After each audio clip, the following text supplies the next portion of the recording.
국내 최대 해운회사 H&M 매각 협상이 끝내 결렬됐습니다. 이 7주간의 협상에도 사려는 할인과 팔려는 산업은행 측이 이견을 좁히지 못했습니다.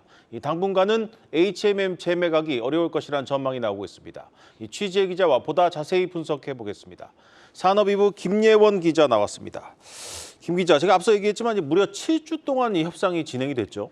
네, 산은과 해진공은 지난 12월 18일 H&M 인수 우선 협상 대상자로 하림그룹을 선정하고 이후 20일부터 매각 세부 사항을 두고 7주간 협상을 이어왔습니다. 네.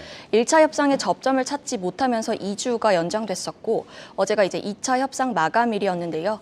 양측은 이날 자정까지 협상을 진행했지만 일부 사항에 대한 이견으로 협상이 최종 결렬됐습니다. 네, 결국 이제 하림의 인수자금 부족이 좀 문제가 된 것 같은데 이 재무적 투자자로 참여한 이 JKL 파트너스 이 부분이 끝내 문제가 됐습니다. 이 5년 동안 이 JKL 파트너스가 이 주식을 못 팔도록 한 부분 이게 가장 큰 걸림돌이었죠. 네, 맞습니다. 하림이 밝힌 자금 조달 계획은 다음과 같은데요. 재무적 투자자로 참여한 JKL 파트너스를 통해 5천억 원의 자금을 조달할 계획이었습니다. 당초 하림 측은 투자금 회수가 필수적인 사모펀드 운용사의 특성을 고려해서 이제 매각 측이 제시한 5년간 지분 매각 제한에서 JKL을 빼달라고 요청을 했었는데요. 해진공이 이를 반대한 것으로 전해집니다. 이외 여러 가지 요구사항을 철회하며 양보를 해왔던 하림이 협상 막바지엔 이 기간을 3년으로 줄여달라는 중재안까지 제시를 했는데 정부 측은 계속해서 5년 보유를 고수한 것으로 보이고요. JKL을 제외하고는 인수자금을 조달할 여력이 없는 하림이 이를 받아들일 수 없다고 반발하며 협상은 최종 결렬됐습니다. 해진공을 중심으로 정부 측은 사모펀드인 JKL이 H&M 지분 인수 이후 단기간에 시장에서 매각해 차익을 거두는 것을 경계했기 때문에 해당 조항을 조정할 수 없다는 입장을 물러서지 않았습니다. 이른바 그 먹튀 논란을 우려한 겁니다. 네. 그런데 궁금한 것은 이 5년 지분 매각 제한 조건이 당초 이 계약 사항에 들어 있었던 건데 이게 왜 쟁점이 됐을까 하는 이런 부분입니다. 이 조건이 협상 가능한 사항이냐 아니냐 이에 대한 양측의 생각이 달랐던 게 원인이다라는 관측이 나옵니다. 네. 업계에 따르면 산은과 해진공은 본 입찰에 앞서 동원그룹과 하림 컨소시엄 등 주요 인수 후보들에게 요구사항을 제시하도록 했는데요.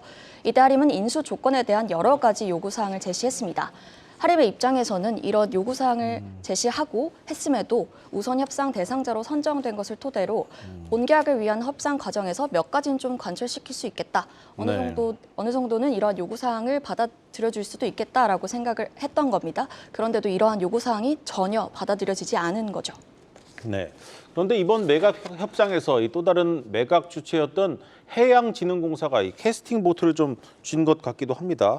이 반대가 좀 강경했다고 하는데 이 산은과 이 엇박자를 낸 것도 이 매각이 불발된 한 이유다 이런 분석도 나오고 있습니다.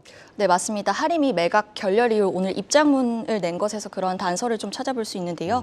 하림그룹은 은행과 공기업으로 구성된 매도인 간의 입장 차이가 있어 협상이 어려웠다고 지적했습니다. H&M을 가급적 좀 빨리 팔고 싶은 산은과 최소한의 안전장치를 마련하고 싶은 해진공의 입장 차이가 걸림돌이 된 겁니다. 강석훈 산흥 회장은 연내 매각을 마무리 짓겠다. 재무구조 안정화를 위해 H&M 매각이 중요하다고 줄곧 밝혀왔었죠. 산업은행은 가급적 빨리 H&M을 팔려고 했던 것이고 해운업 경쟁력을 내세운 해진공은 이번 매각에 더 신중을 좀 기한 것으로 보입니다. 네, 이제 8년 만에 H&M 민영화가 또다시 원점으로 돌아왔습니다. 지금의 해운 업황을 볼 때 당장 재매각은 어렵다 이런 관측이 좀 나오고 있네요. 네, 현재 재매각을 논하기는 좀 이른 시점인데요. 산은은 이날 공식 입장을 내지는 않고 관계기관과 협의를 통해 다양한 방안을 검토할 예정이라고 밝혔고요. 해수부는 글로벌 해운동맹 재편 등 대내외 여건 자체가 불확실한 측면이 좀 많기 때문에 이런 부분을 감안할 때 재매각은 좀 신중히 봐야 한다는 입장입니다. 앞서 H&M과 같은 동맹에 속한 세계 5위 독일 선사 하파그로이드가 좀 탈퇴를 선언하며 H&M 경쟁력이 좀 약화될 위기에 처했습니다. 또 해운업도 코로나 이후 다시 침체기로 좀 전환된 상황이라 재매각에 곧바로 착수하기도 좀 어려울 것이라는 분석입니다. 네, 그래도 아직까지 HMM을 인수하고 싶다는 기업은 있지 않습니까? 어떻습니까?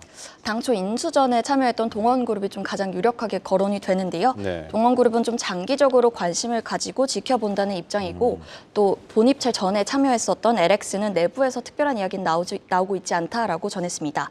또 매각이 좀 원점으로 돌아가면서 자금 여력이 있는 대기업들, 해운사 현대글로비스를 보유한 현대차 그룹이나 글로벌 화물 수요가 있는 포스코 그룹 등도 함께 거론이 되고 있고요. 최근에 해운사 설립을 공식화한 하나그룹도 HMM의 새로운 인수 후보로 등장했습니다.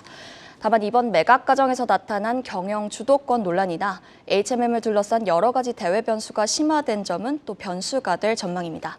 사내는 HMM 매각 무산에 따른 후속 절차 등에 대해 조만간 입장을 밝힐 것으로 보이는데요. 조금 더 지켜봐야 할 것 같습니다.